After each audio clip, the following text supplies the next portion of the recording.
Hi, everyone, and welcome to the Krista Moore Show. This show is brought to you as a new way to learn as I interview live select experts and industry thought leaders on subjects that I really think can help you get inspired and really be thinking about your purpose and your passion. And how can you take some of these ideas and apply them and really soar in your career and in your life. So I'm thrilled today to have the storyteller extraordinaire to share with us the power of storytelling. Melanie Spring, thanks for joining us today. Thank you for having me. I'm excited to be here. Sure. And so everyone knows, I've known Melanie for a little over 10 months, maybe. I met you in January. Do you believe that was January? That was pre-COVID. Yeah. So that was like 3 years ago, right? 3 years ago. We met at a manifestation retreat of a bunch of ladies, and I was really impressed with your business model and what you're doing for many small business owners and speakers that want to get their story out. So I would love for you to do an introduction of yourself. Tell us what your story is, and then we'll go from there. Well, I didn't originally start out as a brand storyteller. I started out as a brand strategist. And for years, I helped people tell their story. So instead of telling mine, I was helping others tell their stories. I was helping them tell it through logos and marketing materials and websites and content and learning their voice so they could do it themselves. But then I also realized I had a gift for being able to pull who someone is out of them and become the storyteller that they needed to become so that they could share with their own words in their own way. And so as a brand strategist, I moved into being a full-time keynote speaker, which until recently was a really lovely business. And I've gone fully into being a speaker trainer at this point, because if I can't get up on stage and share my stories, I'm helping other people do the same for theirs. So that's the short end. One of the things that I really liked about your story just now is that you were one thing, and then you discovered that you had this talent and this gift that could be given and delivered in a different way. It's almost as though you kind of discovered your purpose, and now you're able to build a business around that, right? Yeah. And I love the idea of purpose. And I love that we have a purpose, but we don't have to always have the same purpose. Like our purpose can evolve over time, because for a long time, branding was my purpose. I mean, I know I'm really good at it, but the passion for it didn't stay with me as long as you would think. Like, if this is the purpose for the rest of my life, like it wasn't the thing I was the most passionate about. So as I got to take what I had and not change it, but like be able to take it with me into that next piece, I was able to really enjoy it more and have that passion again around helping others tell their stories through their brand. Yeah. And one thing with storytelling, it almost, it really coincides with that topic, because as you're helping people figure out what's their story, some of that's going to come out in terms of what are they passionate about? What experiences have they had that are unique, that can be shared with others, that are memorable? So I'd like to kind of go down that path a little bit. When it comes to storytelling, where does this apply? Is it just the speaking world? Is it the writing and blogging? I mean, where does storytelling come into play for businesses? Well, we're humans, and we're all humans who have to talk to humans. And that's, I think, the part that we all forget is that we as humans still have to speak as humans. And a lot of times people will get into a business scenario. I was just having this conversation half an hour ago with a woman who was just like, I have to give a talk to doctors. Can I really tell that story about my mom? And I'm like, are you kidding me? You have to tell that story about your mom, and you have to bookend it with a story about your son, because they're humans. They're not doctors. They're just humans listening to you. And as businesses, I think we forget that most of the time, the humans are in the businesses. There are humans sitting there listening to what we have to say, not a building that's listening to us. We have to speak in story. And that's the thing I think that's lost in this culture that we live in, is storytelling is not a big thing anymore. And it needs to be a big deal, because it's always been. It's the reason we know who we are is through story. Mm-hmm. And I'm thinking about in business too, so often, let's just take the sales profession. They're out selling a product or a service, and they're talking about the features and the benefits of the product and the service. And they start to look like everybody else, because they're not differentiating. I mean, how do you differentiate this phone?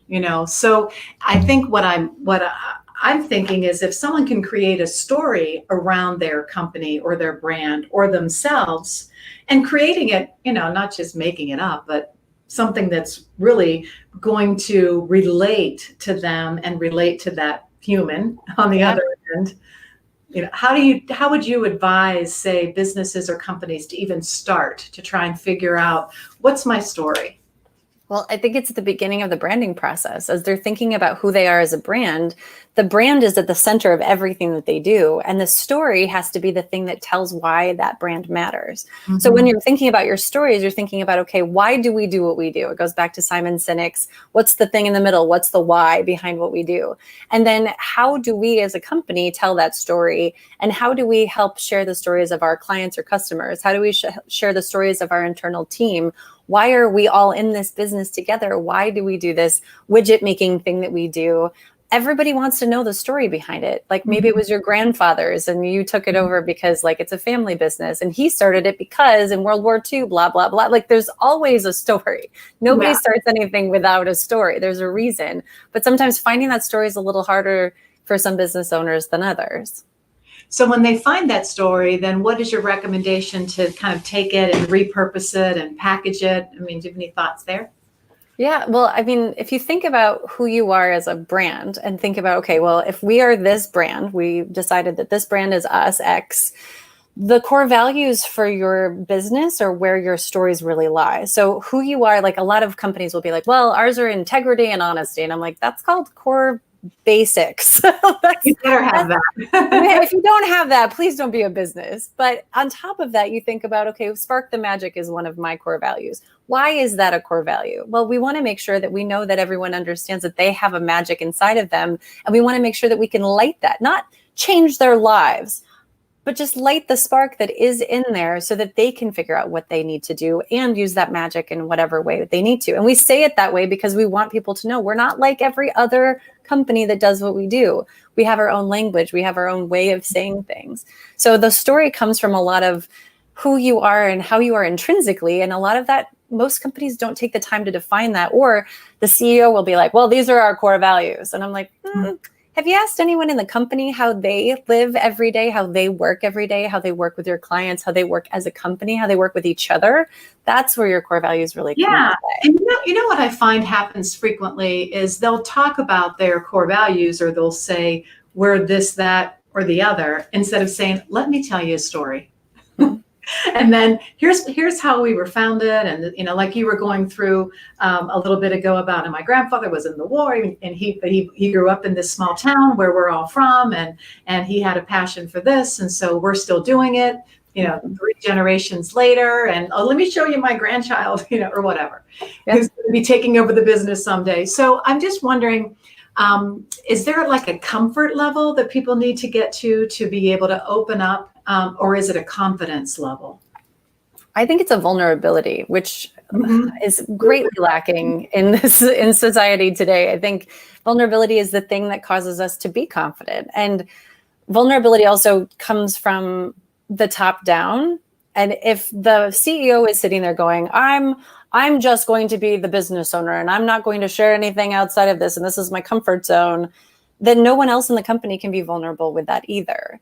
The more vulnerable you get with the executive team, the more vulnerable the business is. And if you're just a one-person business, and not just a one-person business, but if you are a one-person business, your personal brand is the brand of the agency, whatever that is. So you have to think about how vulnerable am I willing to get with other people to be able to share my story? And can they share the same story with other people? Because it's not just you talking about it. Like I say all the time, your brand is what everyone else is saying about you, not what you're saying about yourself. So if you're sharing it and they can share it for you, then that story will continue. Yeah. I was just thinking of something. I was speaking at a speaking engagement once, and I was talking about one of our programs called Shipbuilding, which is being intentional and proactive in building the relationships that matter. And there was a mixed audience, but afterwards, this older gentleman, I think he might have been 70 something, came up to me and he said, thank you. I'm going to go call my grandson right now. And he had tears in his eyes. And I'm like, oh my gosh, he heard that story that I was saying about my grandfather and he remembered that. enough to kind of take action on it, to do something about it. And I'm going to sit here and say boldly that I think he probably still remembers that story. Mm-hmm. It impacted him, and he felt what I was trying to get across in my story. And I didn't do it on purpose, but when I think about how that worked, I could see leading with stories instead of, products or services. Right. Well, and that's what I teach all my speakers how to do is I ask them, I want you to start with a story. And a lot of them are like, so I just tell stories the whole time. I'm like, no. You start with a story to get them hooked. Like, what's the thing that will get them hooked? And how can you get them to start feeling something? Like, what's the feeling you want them to have? So we use a thing called the DISH method, which is data, impact, story, human. So DISH. And if you use a little bit of data, which gives you the context for your content, you understand your impact. Like, what is the thing you want them to do when you're done? You understand your stories and how those fit into the bigger picture. And then you understand the human and how you want them to feel. Okay, when I start with a story, I can pull them in to then giving them some context, helping them understand how to do something with this, whether it is buying my product or doing a thing or changing the way that I do something. And then you figure out, okay, who's the human I'm talking to, so that I can make sure that by the time they're done, they feel a certain way. And I pulled them through the entire thing, beginning to end, with the stories, whether it's personal stories or client stories or little tiny tidbits that get them to remember, because people remember the story more than they ever remember the numbers or the talking points or the teaching points. They remember the stories. Yeah. As you were describing that too, I'm thinking so often we might have been taught in giving a speech or in an article writing, it's like, here's what I'm going to talk about. Oh, no. And here's the 3 things. And then you conclude at the end and repeat what you said at the beginning. Nope. And that's, you're debunking all of that, right? 100%. Like, whoever said that, I wish they would stop saying that. No, most of it starts with, a lot of people will start with, hi, today I'd like to tell you a story. And I'm like, nope.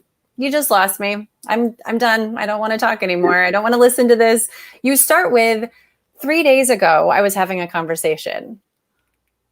Mm-hmm. That's how you start a story. You don't start with, let me tell you a story. And you don't dump it all out in the first minute, right? It's just like a story. You're guiding them through. You're getting them hooked. They're staying. And this is really good topic for just video creation, right? I mean, oh my gosh. Yes, please. Okay, I'm done listening if they told me everything I needed to hear in the first few seconds, right? Mm-hmm. So then they're going to turn you off. Well, like, if you start with a video, and this is something that lately I've been trying so hard to help people with, because I'm like, you're killing me on the videos, guys. You have what, 1 minute? 1 minute to do this video, and you lost me in the first 15 seconds. I'm not going to keep watching your video. Mm-hmm. So if you can start instead with, and usually it's, hi, today I'm going to talk about vulnerability, and I really want to make sure that by the end of this, like, okay, get to the point. What's the point? Instead, you can say, my husband and I were having a horrible conversation last night. And that gets somebody to go, really? Tell me more. I want to hear more about this. Mm-hmm. And then explain that this is about vulnerability. But they'll get it. They'll understand. We're smart. We're pretty smart humans. So we don't have to be told what you're going to tell us. And if you start with, I'm going to teach you about DISH today. Those are DIS and H, data, impact, story. More thing. Yeah, right. No, tell me a story. Why does this matter to me? Get me hooked. Get me want to listen. Yeah, I love that. One of the things that you talk about often is the delivery of that story, and kind of, I'll give you an example. When we met, I let you listen to a 5-minute keynote that I had, and I asked you for your feedback. Okay. And you were amazing. I mean, you gave me this, well, I thought it was great, not the but here's what I would, do differently. And I took note, and I'm telling you, I took what you taught me and I applied it the next time that I gave that speech, and it worked. It was amazing. And a lot of it had to do with pace and being vulnerable when I'm telling the story, and not sounding rehearsed, having it come from the heart.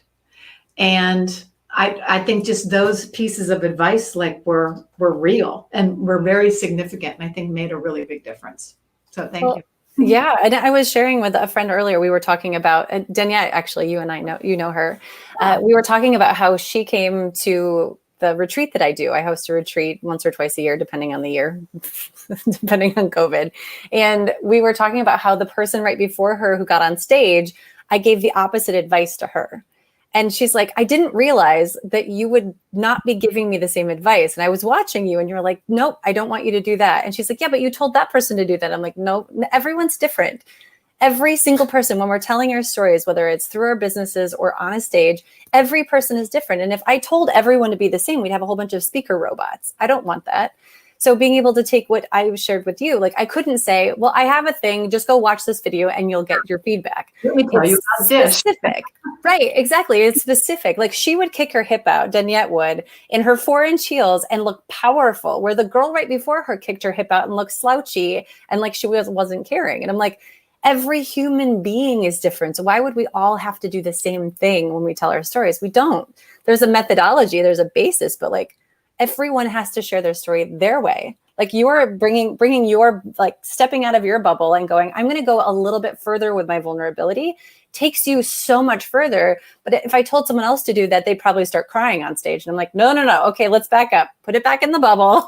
We can keep it in here. So being able to share different things with different people is how that helps. And there was a few stories that I shared, and I didn't even realize I was doing this. There's one on YouTube, and I just sat here in my studio. I didn't have a guest that day, and I decided to talk about the lessons learned from Grandma Betty. And I knew in my head that there were 3 lessons, and there were some real emotional components to that. And I remember just sitting here in the chair and sharing my story about Grandma Betty's kitchen table, and when Grandma Betty said this and why. And I had so many people engaged, and it was a short video, but more people listened to that than, I don't know, probably 90% of my other shows. But I'm thinking it's because they saw that vulnerability. It was human to human, conversation, and they connected to me on a deeper level than maybe they might have on more of a business level. Well, and I think most of us forget that we're still humans, even in business, and that we are allowed to share. Like I was saying with the woman who's speaking to doctors, she's like, well, I have to come up with a different story. And I'm like, why would you? They all have moms. They all have kids. Like they all have humans in their lives that they will go, oh, you too. I didn't realize that, oh, you're a human. I'm a human. That's so great. Yeah. And I think that's the part we miss is like that vulnerability with allowing ourselves, you don't have to tell everything. You don't have to share your whole life story. You don't have to write your memoir on a video, but you can share little parts and pieces of yourself to pull back the curtain a little to help people go, oh, I connect with you. And now I know why. Now I understand why I feel something when I'm with you, which makes me trust you more, which makes me want to work with you more, or does the opposite and goes, ooh, I definitely don't want to work with that person. If you're willing to share something like that, no, thank you, which is good because it gets rid of those people you don't want to work with. Well, and one of the things too that I remember doing that connected with the audience is I teach a lot about business strategy, and we've been doing training for years, and we have certain models and methods, and it can get kind of boring. It's called CPR, conversion, penetration, retention. A lot of the people on the line might know exactly what I'm talking about. But when I tell the story about growing up above a bar and my father running a business, and how the coal mine shut down and we thought that we were going to have to go out of business. And then I sat down with my dad and we came up with, well, what can we do to bring in new customers? What can we do? So I tell this story and then I connect it to CPR. And what they remember is I grew up above a bar.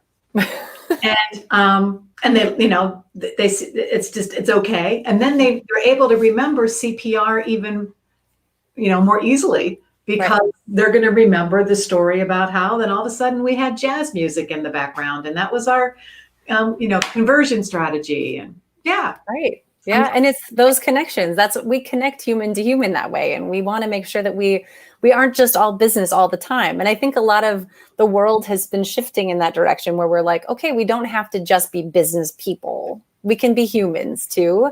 And that's the part that connects us with our audiences or our clients or the right customers. So I love when people share that kind of stuff because I'm like, go deeper, go see how far you can go with it. What would you recommend for someone that is just hearing this and saying, I got to try and practice some of this, and I might need to get a little bit more vulnerable, and what's my story? I don't have a story. What would be your first recommendation to them? I would say you have a story that happened just this morning. And as much as you think you don't have a story that happened this morning, you do. And it's the idea that you're going to be noticing stories. That's the biggest part about storytelling, is most of us don't notice stories. We don't notice that there's a story happening, and there's always stories happening. But it's those stories that we have to go, oh, I can pick this up and use this for something. Maybe even keeping a notebook. I try to keep a little notebook with me all the time, that I keep little notes about my stories, like what happened, so that I can go back and go, oh, I have to start a talk, and go, what am I going to do to get that talk started? And I use little things like, I got sick on a train on my way to a really big talk. And I was talking about being beautiful versus miserable. And it's a choice. And I was realizing the next one, I was like, duh, I got sick on the train last night. I can choose to be miserable because of this, or I can choose that this is going to be a beautiful moment and use it as a story. And so it's just noticing those things. So I think the biggest practice for people, especially right now with all of us on Zoom calls and like fatigued on Zoom calls a lot of the times, is one, you can either do this in a team meeting. So if you have a team meeting and you need to start a team meeting, start with a story. Start with a client story that happened recently, a story that happened to you, maybe you with your spouse or you with your kids, something that kind of will relate to what you're about to share. Mm-hmm. Or you can do it on a live. I mean, you can jump on live and be like, I'm just going to practice my storytelling today, and share a story, see what happens, because you can pick up those stories. You just have to remember that they are stories. And it's not a field report. It's not like, okay, I went to Costco today and bought these 10 things. That's not a story. A story has to have a beginning, a middle, and an end. Connection. I mean, I really feel like if you're going to even bother telling that story, there has to be something memorable and different in there that they're going to connect with. Right. Ultimately. And memorable in like just a human way, not memorable like, oh, it has to be a huge story. It just has to be memorable in I understand why I needed to hear that today. I understand why I needed to read that today, or watch that today, or be a part of that today. That helped me go, oh, okay, I can understand that too. Yeah. I want to take it to another level of storytelling, I'm thinking, which is creating a brand around a story. Mm-hmm. Like that, I want to go forward with a new brand, and I want to figure out what my story is in terms of how I was able to, let's say, create a new brand because of my story. Like, who am I? What am I about? And build a personal brand around that. Is there any kind of advice or direction you would give people that are looking to get that one story that connects who they are to the world? Yeah, it goes back to taking your story and going back with it, and then going, okay, well, can I go further back with it? And, oh, wait, I think I can go back further, and start seeing connections to all the way back to what? Like you talk about your 10-year-old self and connecting to your 10-year-old self. Is there something before that? Is there something that happened before that to cause you to go, okay, why the 10-year-old self? Is there something that happened when you were 5 to connect with that? So it's not just a timeline either. It could be like, my story starts with college, but sometimes I don't need to tell everybody that I started a business in college, and that like, then I went into corporate America, and it's like, okay, that's nice, but is it really relevant to the bigger picture? So it's, how can you talk about the fact that my entire family, both sides, are entrepreneurs? Every single person, my grandparents, my aunts and uncles, my parents, my siblings, every person is an entrepreneur. I could tell that story, but do I want that to be my story? So you can choose which story you want to tell. You can talk about having cancer. You can talk about having a divorce, or losing a house, or losing a child, or something if you want to, but how far back do you want to go, and how deep do you want to go with it? So a lot of it ties back to, what's the big idea behind it? What do you really want to get at? And that's where you start. That's what I'm thinking. Knowing what the idea is, maybe knowing what your own like desire is, or your message that you feel like you need to get out to the world, and then being able to say, okay, well, why is this my message? Why is this my idea? Like, what's the story behind this? And start going backwards in order to really build this story to move forward. Right. Does that kind of make sense? It does, yeah. And I think most of it, a lot of people will do too short of a story, and other people will do way too long of a story. So figuring out what that where are you sharing it? Do you have it's like having a bio. You have a short introduction bio for your speaker bio. Like if you're getting on stage, you're not having to read the entire thing. If you're putting it on your about page versus versus a blog post versus a video, like it's depending on how far do you want to go and how deep do you want to go with the details. But keeping it simple and short so people remember it is the biggest part. Like my last company was called Cicerina. And the reason it was called Cicerina was because she was my best friend, my imaginary friend when I was 3. And so I called her Sister Ballerina Cicerina, and I named my company that. And I didn't just say, oh, I had an imaginary friend when I was 3. I said, well, she also is the spark behind all of our creativity, being able to go back and use your imagination and be able to bring it forward. So I would be able to tell a quick story, short story on our website that told why we were named Cicerina. And people are like, oh, that's super cute. Or other people would be like, it's kind of unprofessional. No, thanks. So it just depends on where you're going to use it and how you're going to use it. Well, one of the things that I've been very active in the past 6 months is a rebrand initiative. And I remember the branding company that I hired asked me a ton of questions, like discovery questions to really get me to tell my story so that they could kind of connect the dots and figure out, well, what does all this mean? And how can we take this and present it in the proper way? Yeah. And it was a wonderful experience. I'm actually interviewing the lady that owns the branding company on next week's show.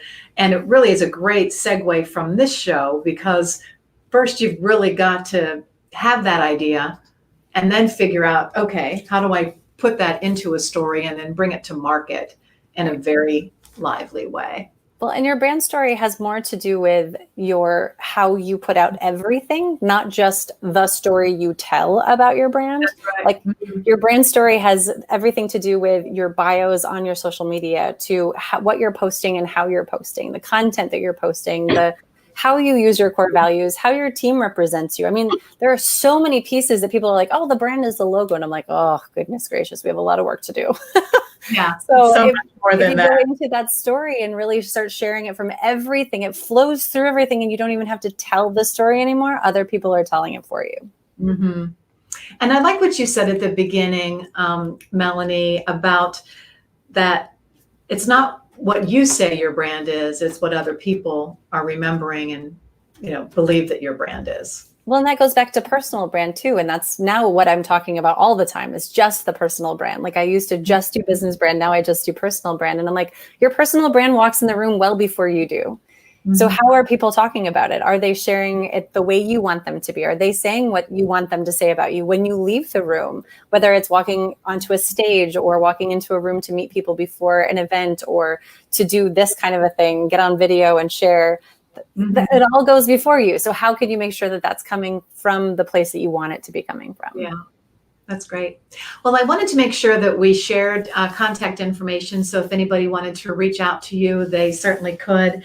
And also, I know you have the 90-day challenge coming up, and your summit is also starting soon. Why don't you tell us a little bit about that?